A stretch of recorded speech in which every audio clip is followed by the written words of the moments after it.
Fidèles téléspectateurs, bonjour et merci infiniment de nous choisir encore en ce jour pour la réflexion hebdomadaire. Rencontre et échange nouveau numéro. Nous allons parler aujourd'hui de la MUGET, la Mutuelle Générale des Enseignants du Togo. Cette mutuelle qui a connu son époque de gloire dans les années passées, 50 ans d'existence, puis après quelques ennuis vers la fin, ce qui a fait que la MUGET, si elle n'est pas encore dissoute, n'existe plus sur le papier, puisqu'il est question maintenant de liquider les actifs de cette mutualité. Donc, un comité a été mis en place depuis décembre 2022 pour gérer cette transition, en tout cas cette liquidation. À la tête de ce comité se trouve M. Joseph Assimti, président. C'est lui donc que je reçois pour vous aujourd'hui pour nous faire l'état des lieux de l'avancement, en tout cas de l'état des lieux de la mission qui lui a été confiée voici bientôt 6 mois. Bonjour M. Assimti. Oui, bonjour M. Gérard. Bonjour à tous les téléspectateurs et chères téléspectatrices. Et les mutualistes aussi. Et les mutualistes, justement. C'est ça. Merci d'accorder une importance à cette émission pour quelques éclairages. Oui, ça.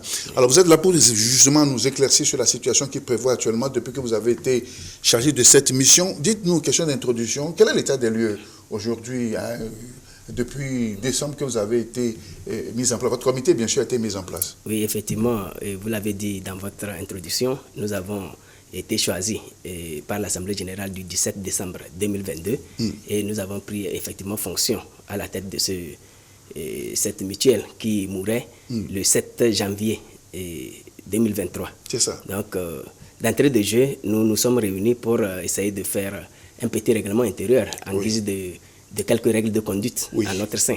Et après, nous avons entamé le sujet proprement dit en revisitant donc, les termes de l'Assemblée générale afin d'être dans le cahier de charge. Donc, à ce jour, disons que... Que comportait principalement ce cahier de charge? Quelle était votre charge? Oui, bon, nos charges, c'est qu'on devait conduire la mission de liquidation afin de liquider, comme vous l'entendez, de vendre donc, les actifs de la MUGET afin de redistribuer ou bien rembourser les ayants droit et les mutualistes qui attendaient. Donc, l'Assemblée générale nous recommandait que nous recrutions donc, un liquidateur. Donc, après, nous avons fait un appel à manifestation à candidature et un cabinet a été retenu et c'est lui qui conduit la mission de liquidation avec nous actuellement. Voilà. Et donc, sur le terrain, vous avez pu repérer les actifs, ce qui appartenait à la MUGET et qui peut être justement mis en liquidation pour justement solder les divers contentieux. Justement, lors de la passation de service, un répertoire des actifs, notamment le patrimoine immobilier, nous avait été donné. Donc, au vu de ce patrimoine ou bien de ce répertoire, nous avons mener une mission, une tournée donc, de visite de ces sites-là, de ces terrains, pour voir effectivement est-ce qu'ils existent. Et la tournée a été faite en 2 étapes. D'abord,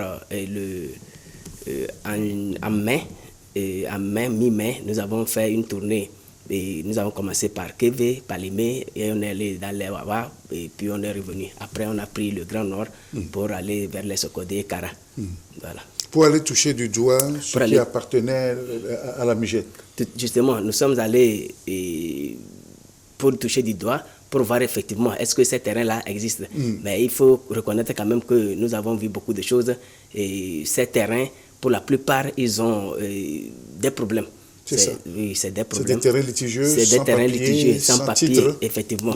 Donc, dans notre exercice, dans l'exercice de nos fonctions, nous avons entamé l'immatriculation ou bien les papiers de certains terrains où nous avons vu que ces terrains n'ont pas trop de problèmes, mais ils n'ont pas de papiers. Donc, nous sommes allés pour rencontrer les personnes ressources, c'est-à-dire les représentants de la MUGET sur les lieux. C'est des terrains qui ont été achetés par la MUGET, ça? Oui, certains terrains ont été achetés, mais d'autres ont été acquis par donation. Ok. Voilà. Donc, ceux qui ont été achetés, il y a quand même des reçus d'achat. Des reçus de vente. Oui, des reçus de vente, des reçus des contrats. Mais les terrains, à proprement dit, ne donnent pas, puisque au jour d'aujourd'hui, le papier, le certificat ou bien le reçu d'achat ou bien le reçu de vente ne donne pas tout de suite voilà, droit à des propriétés à la personne. Donc nous avons entamé maintenant les papiers proprement dit, notamment les plans visés, et comment le titre foncier notamment, voilà. Oui. Mais est-ce que c'est des terrains vides ou bien il y a des constructions là-dessus?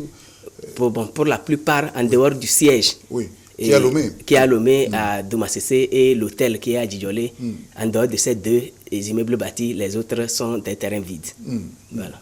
Et à Aného, il y a ces terrains qui comprennent des locations, des logements. On en avait parlé. À Aného, il y a les logements. Et il y a 10 villas là-bas. Et donc, ça fait partie aussi du patrimoine. Vous les avez évalués? Oui, bon, à l'époque, ces terrains, l'immeuble, la cité Mugette d'Aného, c'était un projet des actions sociales de la Mugette à l'époque. Donc, on avait lancé le produit et ceux qui s'étaient intéressés avaient souscrit. Oui. Donc, dans la souscription, on a réussi à construire ces logements-là et on les a évalués. Donc, on leur a donné le prix et puis ils amortissaient à petits coups. Mais au jour d'aujourd'hui, vraiment, il faut reconnaître que là-bas aussi, c'est un grand problème. Parce que quand nous sommes allés, il faut se dire la vérité en face. Et ces villas-là ne valent pas au jour d'aujourd'hui la valeur, le prix qu'on nous a affiché sur à l'époque. Oui. Bon, nous pouvons donner les chiffres puisque nous sommes là pour éclairer les gens. Oui. Et ces villas, quand nous les avons visitées, les occupants nous ont monté des papiers et ils étaient évalués à 16 millions. Je ne sais pas si vous connaissez la Par villa. Voilà, 16 millions par villa. Oui. Mais c'était trop ou bien moins? Oui, c'était trop. C'était trop. Parce que à l'époque, les villas étaient construites, mais on n'avait pas fait les finitions. Donc, c'est les occupants qui étaient arrivés, qui ont amené l'électricité, qui ont amené l'eau, et tout ça, là, ça les a fait des dépenses. Or, ils avaient souscrit déjà avec un fonds. Oui. Donc, ça a fait qu'il y a eu des difficultés de paiement, mais nous avons quand même réussi à les inviter. Et nous avons fait une réunion avec eux, et on s'est entendu sur un point. Donc, on a quand même réévalué les choses pour les alléger la tâche. Sinon, il ne sert à rien de dire que nous avons 16 millions fois 10 à Aného et qu'on reste jusqu'à la fin de la mission ou bien perpétuellement qu'on n'arrive pas à recouvrir ça. Donc, il vaut mieux couper la poire en deux pour que chacun perde un peu, que l'autre gagne aussi un peu. Voilà. Alors, M. Assimti, alors on ne va pas retourner en arrière, mais la Mugette était une grande institution, n'est-ce pas, qui avait beaucoup d'adhérents à l'époque. Rapidement, peut-être pour ceux qui n'ont pas suivi toujours l'évolution de cette situation, comment est-on arrivé là, à ce problème au point de liquider aujourd'hui les actifs de cette mutualité? Oui, je crois que dans notre première émission du 25 février passé, nous avions dit que l'objectif premier de la Mugette, c'était que les gens, les enseignants, qui le voulaient bien sûr, souscrivent et qu'ils cotisent chaque fin du mois. Donc, 2000 francs au jour d'aujourd'hui. Et qu'à la fin de leur carrière, à la retraite, qu'on leur rétribue, qu'on leur rembourse ce qu'ils ont cotisé. Et voilà. Donc, c'était ça l'objectif. Mais, entre-temps, les anciens dirigeants avaient des textes, avaient certains textes qui leur permettaient de faire des investissements et de créer d'autres produits. Mais ces investissements et d'autres produits ont fait que ça a plongé l'institution dans une grande dette. Et on n'arrivait plus à honorer à l'objectif premier de la Mugette. Donc, ça fait qu'il y a eu grogne à l'interne. Et donc, un groupe s'est organisé et a assigné la Mugette en justice. Donc, c'est dans la foulée que nous avons vu que non, là où nous sommes arrivés, on ne peut plus avancer. Donc, il vaut mieux dissoudre l'institution, voilà, et voir dans quelle mesure on va rembourser aux gens. Donc, la Mugette étant dissoute, vous êtes maintenant chargé de liquider ces actifs pour voir comment récompenser, répartir ce que vous aurez trouvé. Est-ce que chacun peut être traité à la mesure de ce qu'il a cotisé, de sa contribution, ou bien vous allez trouver un terrain d'entente, comme vous le dites, pour la villa également? Oui, ben, à l'heure où nous sommes, il faut qu'on se dise la vérité. Et un jargon populaire dit que lorsque l'huile est versée, on ne peut pas tout récupérer. Actuellement, il faut dire que si l'institution a été dissoute, c'est qu'elle est endettée. Elle se voyait. Si c'est que... Vous avez évalué les dettes de l'institution? Oui, nous sommes en train d'évaluer les dettes, mais il faut voir qu'il faut quand même dire que à l'heure où nous sommes, nous trouvons que les actifs que nous allons vendre ne vont peut-être pas atteindre les dettes. Donc, et le taux de recouvrement sera proportionnel à la rétribution. Ah, d'accord. Voilà. C'est-à-dire qu'il n'y aura pas une rétribution juste, n'est-ce pas? Oui, ça dit que, bon, pour faire des calculs simples, ça dit si on te doit 100 000. Vous voyez, si on doit 100 000 et que après la vente des actifs, nous avons trouvé 60 000, ça veut dire que chacun aura 60% donc de ce qu'il a cotisé. Donc, si on a trouvé les 100 000, donc chacun aura les 100%. Donc, il faut dire qu'on aura inférieur ou égal à ce qu'on a cotisé. Pas plus quand même. Et ça, vous avez donc fait un travail de pédagogie avec les adhérents, les ex-adhérents, n'est-ce pas? Oui, bon, on a un travail de pédagogie, justement, c'est pourquoi nous avons recruté un cabinet d'experts et qui a aussi en son sein des techniciens, et notamment les commissaires-priseurs. Donc, c'est eux-mêmes qui nous ont aidés à priser certains immeubles. Bon, nous allons en arriver là. Donc, on est entouré maintenant des techniciens qui nous aident. Il y a aussi les gestionnaires des banques qui nous aident dans l'évolution. Et donc, nous allons nous appuyer sur ces techniciens-là pour faire les proportions le moment venu. Au moment de la dissolution de la MUGET, est-ce qu'il n'y avait pas des fonds liquides disponibles dans ces avoirs? Oui, justement, la MUGET fonctionnait comme une caisse de prévoyance. Ce n'est pas qu'on a emmagasiné l'argent dans un gros bien, voilà. Donc, les gens, à l'époque même, avaient pensé que c'était ça le problème. Et c'était ça le principe. Non.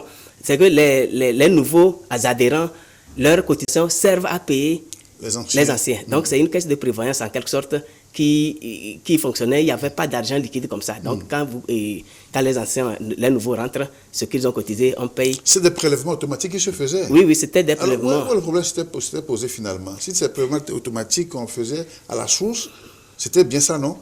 Bien, non, ce n'était pas à la source. C'était à travers les banques. À travers les banques, voilà. Oui.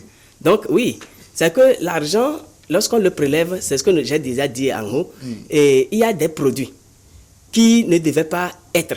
Par exemple, l'allocation d'orphelinat. Oui. Voilà, j'en avais parlé l'autre fois. Elle n'existait pas à proprement dit dans l'objectif et dans le préambule de la création de la MUGET. Oui. Donc, maintenant, on prend des enfants d'un défunt et on leur fait des bourses de 30 à 40 000 et à hauteur de 6 enfants, de 1 à 22 ans.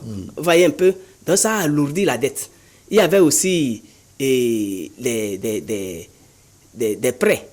Il y avait des prêts non remboursables. Lorsque vous perdez un parent et on vous donne 60, c'était 60 000, après c'est 100 000, 120 000, et on vous donne ça gratuitement, comme ça vous allez vous faire les obsèques, mais ce n'est pas remboursable. Il y avait aussi des investissements. On a acheté des terrains à coût de millions, et c'est ces terrains-là qui ont aujourd'hui des problèmes. Donc on prend l'argent des mutualistes, au lieu de payer aux retraités, on prend ça, on investit en achetant des terrains. Et les gens saignent. Mais c'était de l'investissement qui doit, en principe, rapporter à l'institution. Oui, mais c'était des investissements, mais ce n'était pas des investissements productifs. OK. Voilà, c'était des investissements passifs. Au jour d'aujourd'hui, les terrains, et puis, quand on a fait la tournée, on a constaté que des terrains étaient très reculés et ils ne pouvaient pas quand même faire objet d'une unité de production. Voilà. Rencontre échange, nouveau numéro, nous parlons de la MUGET, cette mutualité des enseignants du Togo, dissoute déjà en janvier dernier, et on a mis sur une commission, un comité de liquidation, M. Assemti Joseph, qui est mon invité, le président de ce comité. C'est avec lui que nous réfléchissons sur la problématique, sur la question et comment donc retourner aux ayants droit ce qu'ils avaient cotisé au sein de la MUGET. Alors, une question, vous avez déjà publié une liste, une première liste, d'ordre alphabétique bien sûr, qui a aussi des polémiques, pour commencer par payer ceux à qui la mutuelle devait, n'est-ce pas? Alors, où est-ce que nous en sommes sur cette liste? Est-ce qu'il y a une liste qui vient encore d'arriver? Oui. Et nous, ça faisait partie de nos prérogatives. Oui. Donc, quand nous avons pris fonction, nous avons, après le recrutement du cabinet, on a passé à la publication des listes pour que chacun voit ce qu'on lui doit d'abord, afin qu'on arrive quand même au remboursement. Oui. Mais, donc vous avez un fichier fiable, oui, n'est-ce on pas? a un fichier, on publie, oui, et pour que chacun voit ce qu'il a cotisé. Les gens ont fait des réclamations, c'était juste l'objectif. Oui. Donc les gens font des réclamations d'erreurs orthographiques de noms et consorts, et même les cotisations. Il dit, bon, j'ai adhéré à tel moment, jusqu'à ce jour, moi j'ai cotisé tel, et on règle ça. Maintenant, et quand on a commencé la publication des listes, les gens pensaient que directement on devait passer à l'action de paiement. C'était pas ça. Il faut quand même qu'on publie. Il faut aussi reconnaître que cette publication de liste a posé un peu de polémique, comme vous l'avez dit. Il y a deux bases. Des fichiers. Des données, oui. Oui. Donc, il y a une base des actifs, c'est-à-dire des gens qui continuaient de cotiser avant la dissolution. Oui. Il y a des gens qui avaient été déjà rétribués, c'est-à-dire ils étaient déjà partis en retraite et ils ont pris leur part. Et après, il y a aussi des gens qui ont demandé et délibérément, puisque les tests le prévoyaient, si tu veux arrêter tes cotisations, oui. Tu demandes. Donc, les gens ont demandé et puis on a suspendu. Maintenant, tous ceux-là, les retraités, ceux qui ont déjà pris leur part, ceux qui ont demandé la suspension, tout ça là, la machine les envoie directement dans une base que nous avons dit la base des inactifs. Okay. Donc, au jour d'aujourd'hui, vous parliez d'une première liste, on a évolué, on est à la 19e liste. D'accord. On est à la 19e liste. À quelle lettre? Parce que c'était pas d'alphabétique, n'est-ce pas? Nous sommes actuellement dans les dernières lettres T, V, jusqu'à bon. Je suis sûr que d'ici demain, au plus tard, ou bien d'ici dimanche, au plus tard, nous allons finir la base des actifs. On va arriver à Z. Et dans la semaine prochaine, nous allons commencer la base des inactifs qui est un peu plus compliquée. Oui. Oui. Alors, les inactifs, ce sont ceux-là qui ont déjà pris, vous avez dit, c'est ça? Oui, y compris ceux qui ont déjà pris et ceux qui ont demandé aussi la suspension. Voilà. Oui. En fait, au départ, c'était une question d'accompagner le mutualiste à la retraite, c'est ça? C'était ça l'objectif. Oui. Et il y a beaucoup de retraités aussi qui se disent lésés et qui n'ont pas encore touché. Justement, c'est ce que j'avais développé dans la première partie. Ils sont arrivés à la retraite et ils attendent leur dû. Oui. Voilà que cet argent-là a servi à l'investissement et non productif et au paiement des allocations qui n'étaient pas normalement inscrites dans les objectifs de la MUJET. De la MUJET. Donc ça a créé maintenant une dette. Voilà. Qu'il faut payer. Qu'il faut payer. C'est pourquoi nous sommes là. Et maintenant, il n'y a pas l'argent. Il faut vendre les choses pour venir payer. Voilà. Et vous avez mis en vente l'hôtel et le siège, c'est ça? Oui. Le cabinet se charge de faire l'état des lieux. Bon, un audit interne et externe. Et actuellement, ils ont fini l'évaluation du siège et ils ont déjà publié l'appel à manifestation. Il faut reconnaître aussi que les choses ne seront pas vendues comme le font les démarcheurs. C'est-à-dire, j'ai un terrain, voilà, je le vends à 4 millions, on vient, on débat. Non. Et le cabinet a un principe de technicité. Oui. Ils viennent, ils évaluent l'immeuble. Et ils nous donnent à peu près combien ça peut coûter. Maintenant, il fait l'appel à candidature. Chacun se manifeste.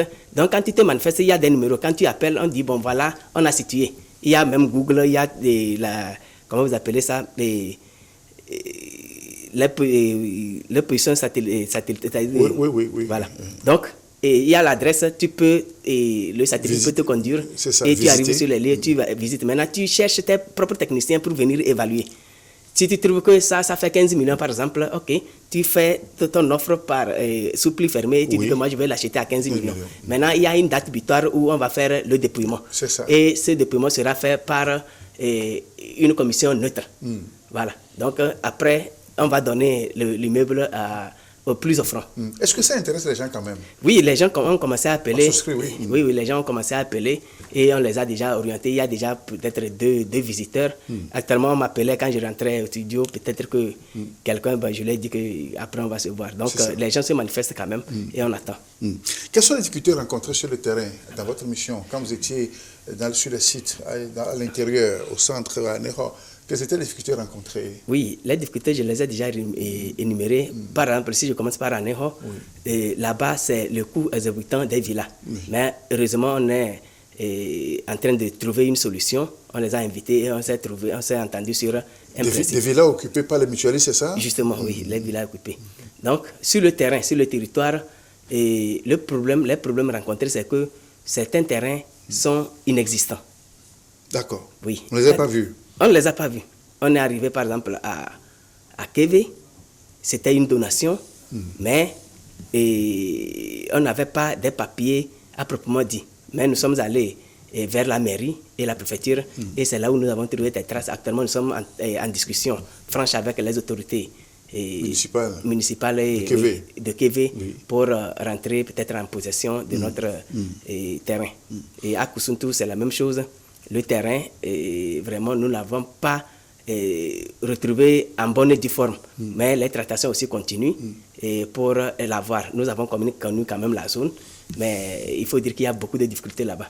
Voilà. Avez-vous fait recours à des compétences, à part les auditeurs, avez-vous fait recours aux anciens membres, aux présidents, ceux qui avaient dirigé l'association, la mutuelle, pour en avoir plus d'informations à propos de ces terrains? Oui, nous les appelons. D'abord, ils nous ont donné un répertoire. Comme je l'avais dit, le répertoire, il est théorique, mais il n'est pas accompagné de papier. Okay. Bon, quand nous les appelons, nous commençons par le plus récent.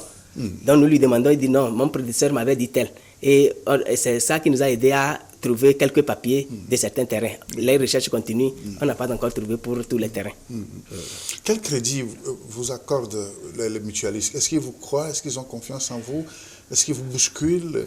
Comment les apaiser? Quelle stratégie, n'est-ce pas, pour communiquer davantage? Il faut reconnaître que quand tu dois à quelqu'un, il doit être impatient. Mais nous avons utilisé une pédagogie de communication. D'abord, la publication des listes les enchante beaucoup parce que ça donne... C'est un début. C'est un début. Ça donne quand même un critère de transparence. Parce que tout le monde verra quand même combien on lui doit avant qu'on ne dise que bon, ça ne suffit pas. Ça, c'est déjà un bon truc. Les gens nous donnent quand même du crédit là. Nous communiquons aussi sur la tournée. Nous avons fait la tournée, on a fait un compte rendu, un rapport en bonne et due forme, un rapport détaillé avec les numéros des personnes reçues que nous avons rencontrées là-bas, les chefs traditionnels, tout ça là, on a donné les numéros, les gens peuvent les contacter. Et donc, ils nous font le retour que vraiment que nous faisons un bon travail. Il est quand même vrai que sur plus de 10 000 personnes, tout le monde ne peut pas quand même être satisfait. Voilà. Et donc, le travail, la mission se poursuit pour vous? La mission se poursuit. Et vous avez une échéance? Est-ce que quand vous avez pris votre mandat, est-ce que le mandat a un terme ou bien c'est illimité?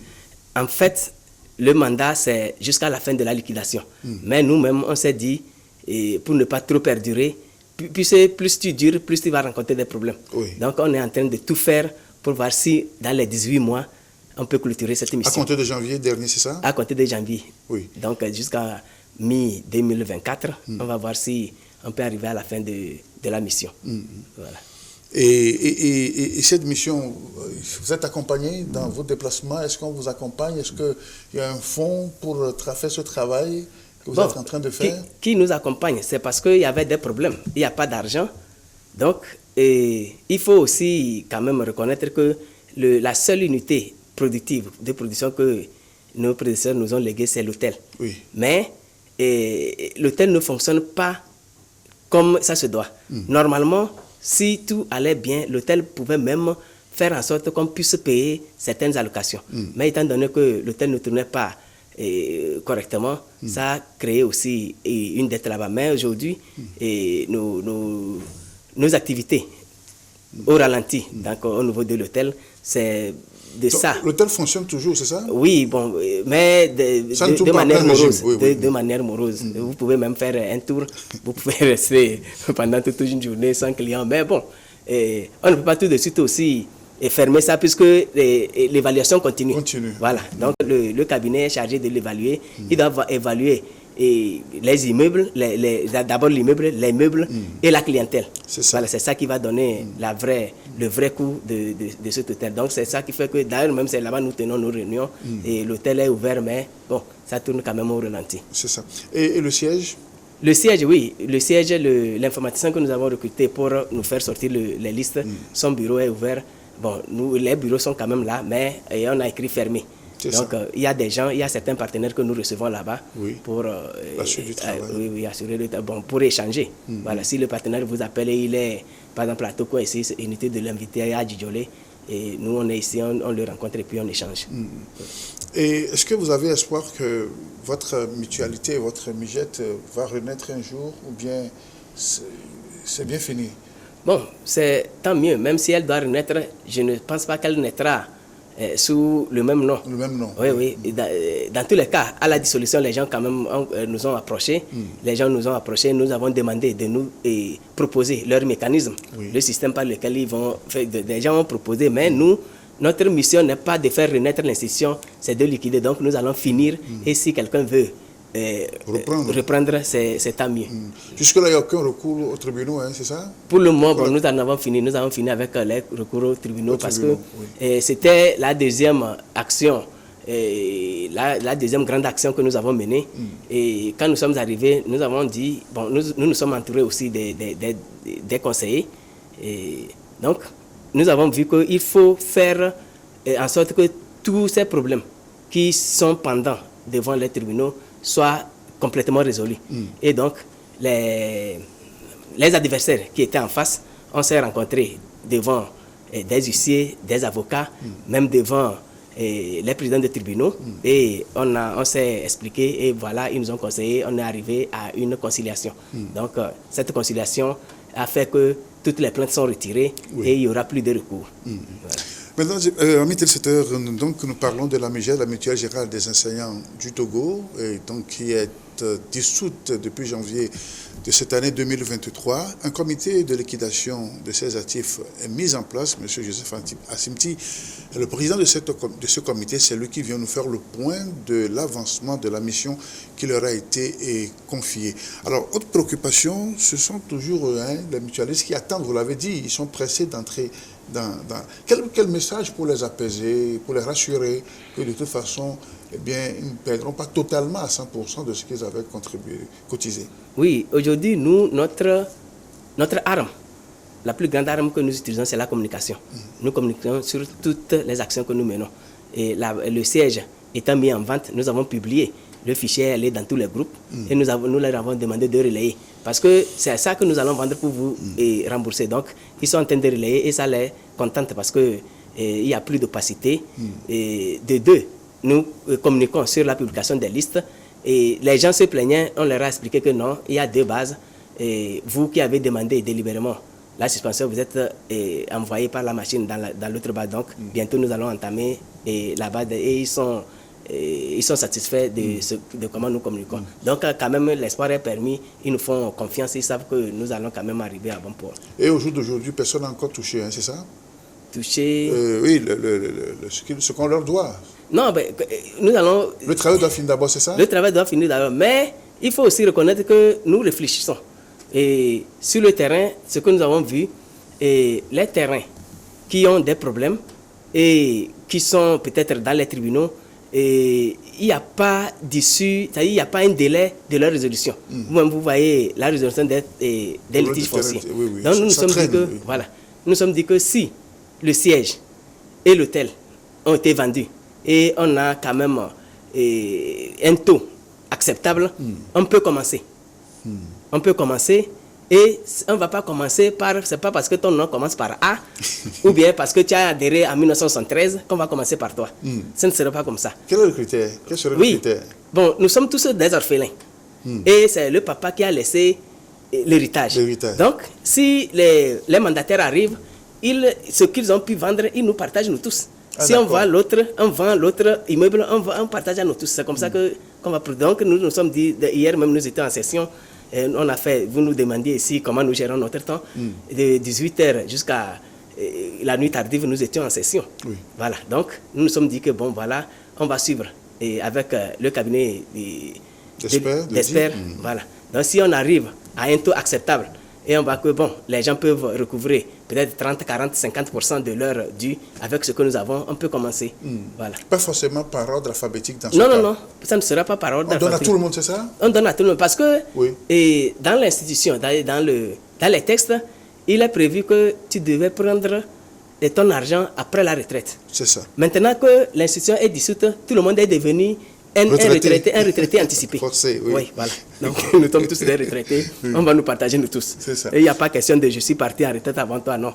Nous sommes tous des orphelins et c'est une situation qui est arrivée, on ne s'attendait pas et ce sera comme ça. Et vous avez la liste en bonne et due forme de ces retraités qui n'ont pas encore joui de leur oui, c'est justement là où il y a le problème. La plupart sont dans la base des inactifs. Puisqu'il y a des gens qui avaient demandé la suspension avant de partir à la retraite.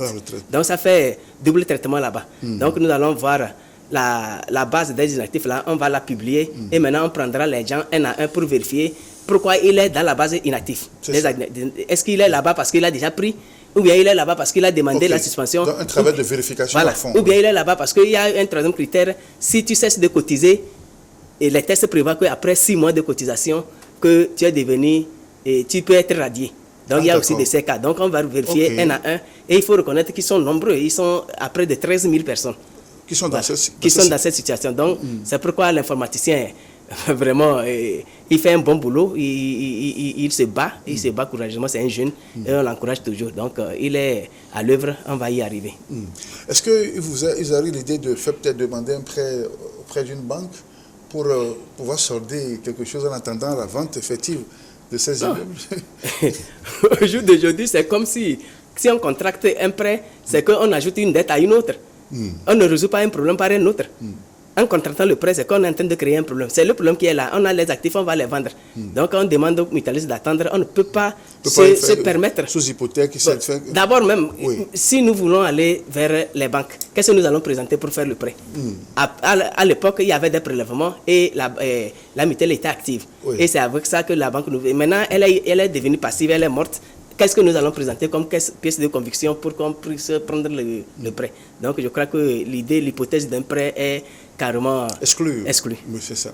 Et, Monsieur Simti, alors, dites-moi, dans vos contacts personnels, est-ce que les gens ne regrettent pas la dissolution de la MUJET? Est-ce qu'il n'y a pas un regret? Parce que comment les enseignants peuvent encore se retrouver dans une mutuelle aussi importante que fut la MUJET? Oui, une possibilité de naissance d'une nouvelle mutuelle est possible.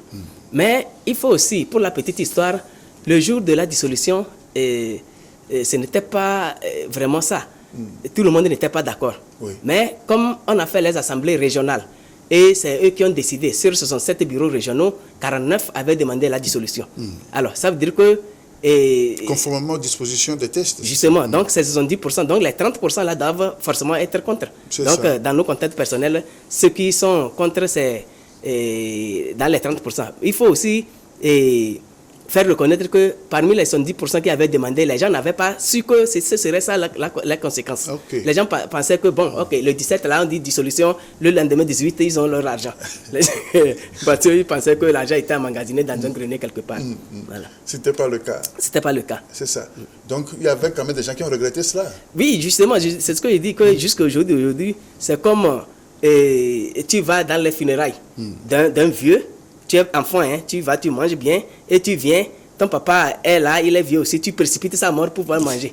Donc le jour de sa mort, tu manges bien, mais le lendemain, tu sauras que le papa de son vivant, c'était mieux qu'après sa mort. Alors, votre schéma de travail, pour le temps qui vous reste, puisque vous avez dit que vous vous êtes donné quand même 18 mois pour faire ce travail. Alors, le schéma du travail qui reste à faire, c'est lequel? Non, le schéma, c'est le même. Nous avons répertorié les terrains qui ont des problèmes. Et nous avons engrangé des discussions pour des résolutions à l'amiable. On en a déjà eu satisfaction par endroit. Et donc, maintenant, ceux qui sont là où c'est difficile, les contacts continuent. Et aussi, nos techniciens, nos conseillers nous aident dans les orientations avec d'autres contacts pour pouvoir en arriver. Donc, aujourd'hui, le schéma à proprement dit, on a déjà fini d'ici demain. La liste des actifs déjà complètement close et il restera seulement quelques réclamations. Mais on va entamer maintenant, dès la semaine prochaine, la liste des inactifs. Et c'est dans cette foulée que nous allons continuer. Vous avez des canaux de communication pour faire connaître ces listes? Oui, bon, les canaux de communication, bon, ils sont ceux que vous connaissez. Quand nous publions la liste, et quand la liste sort, on la signe et puis on la met sur les réseaux sociaux. Et aujourd'hui, il faut quand même reconnaître que les réseaux sociaux font quand même de leur part, mis à part quelques inconvénients, voilà, ils font quand même du bon travail. Il y a des plateformes de mutualistes, n'est-ce pas? Oui, il y a des plateformes, beaucoup de plateformes. Dès que ça sort sur une plateforme, on relaie. Même il y a des plateformes aussi des enseignants qui ne sont pas forcément des mutualistes, mais qui relaient quand même l'information. Il y a tous les canaux pour communiquer. Est-ce qu'il y a le ministère de tutelle a un droit de regard sur ce travail qui est en train d'être fait? Ou bien, bon, vous êtes autonome, indépendant totalement du ministère de tutelle? Ah oui, mais il faut reconnaître que tout est parti de là.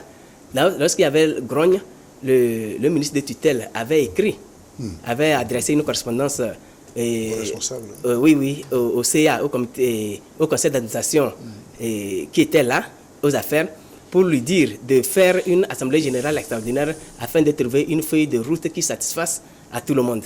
Donc c'est au vu de cette lettre que nous avons fait l'assemblée générale de décembre passé. Donc tout ce que nous faisons, nous rendons compte.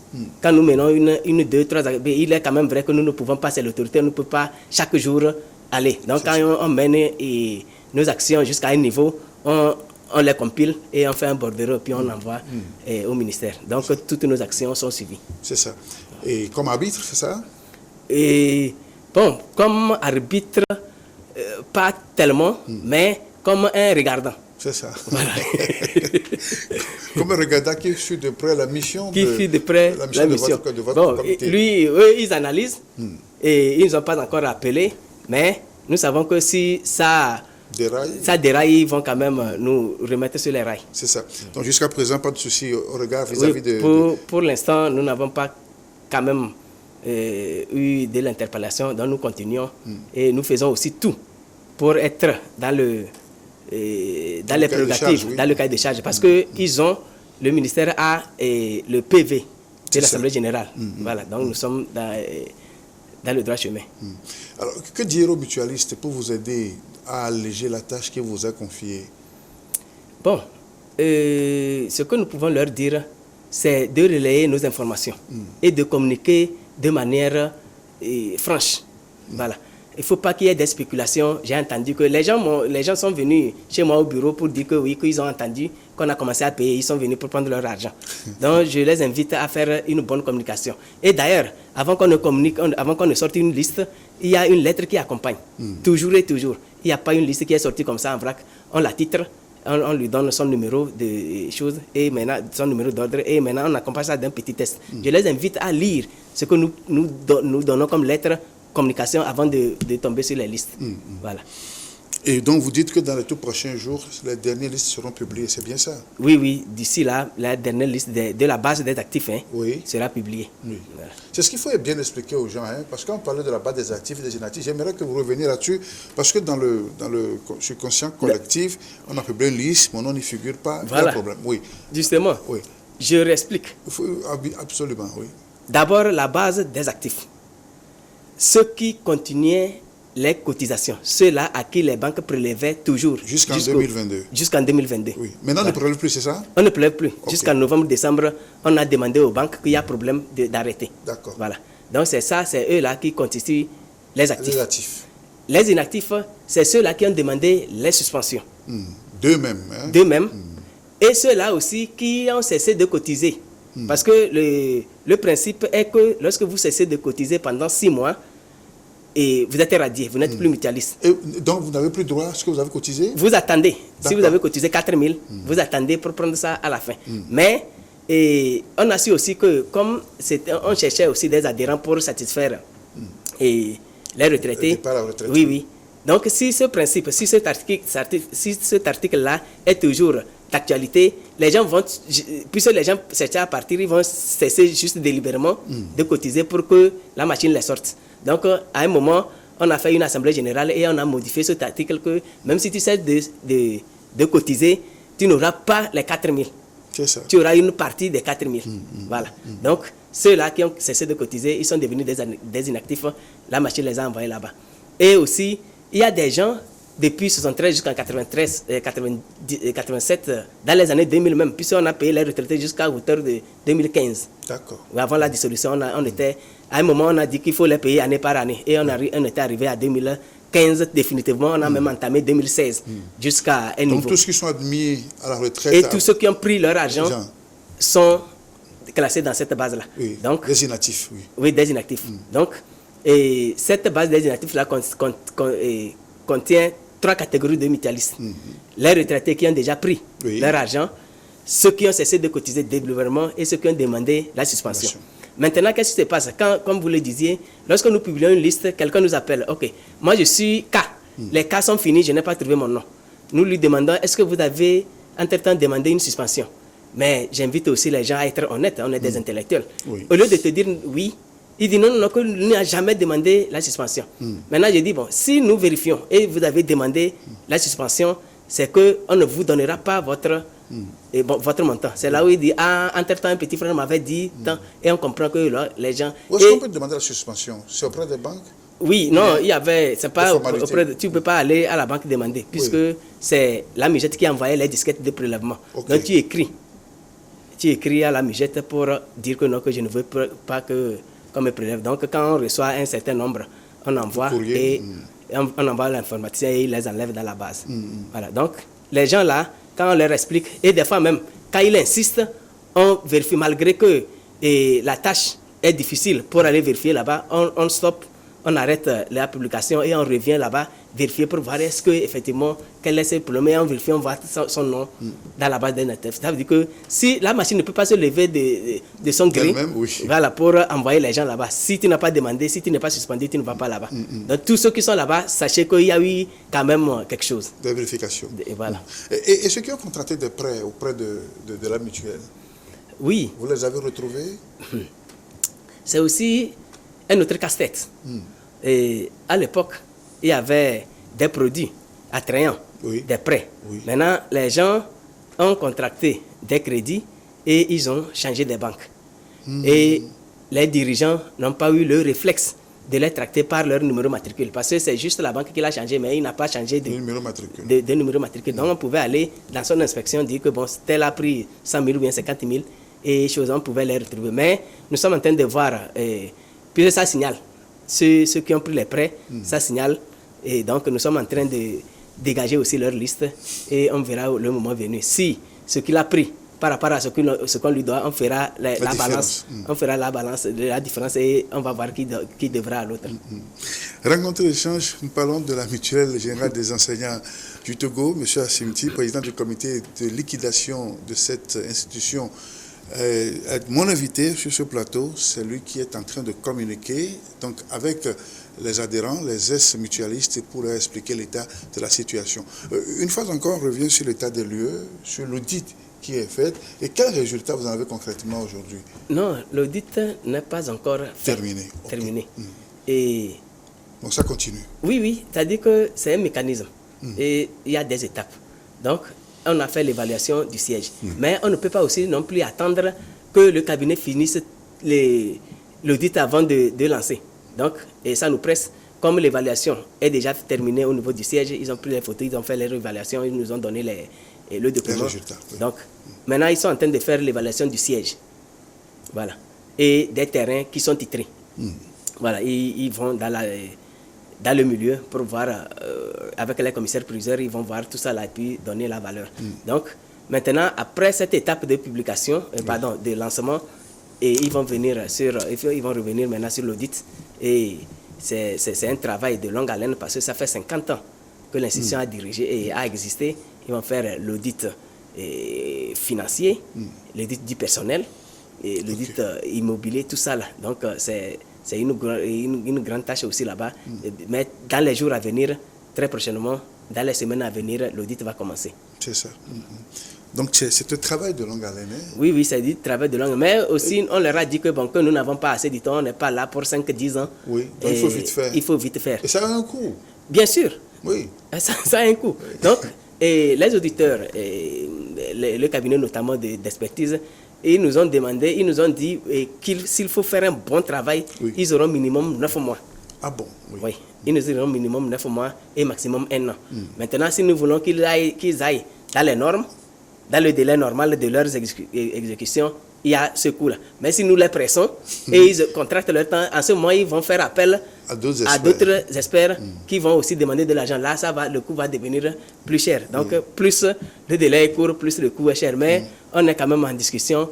Et il faut aussi reconnaître que c'est dans la vente là qu'on va prélever parce qu'il n'y a pas un fonds quelque part. C'est ça, pour solder. Oui. Bien, merci M. Assimti pour ce temps que vous passez avec moi ici dans cet entretien exclusif portant sur la gestion de la liquidation de la MUGET, la mutuelle générale des enseignants du Togo, dont vous présidez le comité de liquidation. Peut-être un mot en fin de cet entretien, que dire à l'endroit des mutualistes et à l'endroit de la public, parce que vous avez besoin des gens pour venir soumissionner aux ventes que vous êtes en train de préparer. Tout à fait. Oui. Le premier mot, je vous l'adresse. Merci beaucoup de nous avoir offert cette grande opportunité, cette grande occasion de nous exprimer, d'expliquer de fond en comble les choses au public. Oui. Et à l'endroit du public, proprement dit, je les invite à nous aider dans la publication. Et nous étiquetons nos nos appels à candidature. Donc, ils n'ont qu'à relayer le message pour qu'on puisse... Parce que, quoi qu'on en dise, chacun a au moins un parent enseignant. Et les retraités, les vieux, ils meurent de faim. Il faut quand même qu'on relève vite pour vendre et leur trouver quelque chose. À l'endroit des mutualistes, je l'avais déjà dit, je les invite à une franche communication et à la patience aussi. Il ne faut pas, parce qu'ils nous ont mandatés, mais quand la pression est trop forte, on risque de tituber et de faire des erreurs sur le passage. Merci. Merci. On souhaite beaucoup de courage, M. Assemti, pour cette lourde mission qui vous a été confiée. Du succès à la fin, parce que ce n'est pas facile de gérer les gens qui attendent de rentrer dans leur dû. Oui, merci. Merci aussi à vous. Et nous prions aussi que Dieu nous couvre par sa grâce pour qu'on puisse atteindre vraiment les objectifs escomptés. Oui, le Togolais est profondément croyant. C'est fini la fin de ce numéro de Rencontre Échange. Merci à vous de l'avoir suivi. Merci à vous également, M. Assemti, pour cette passé en studio. Je vous retrouve samedi prochain pour d'autres réflexions. Pendant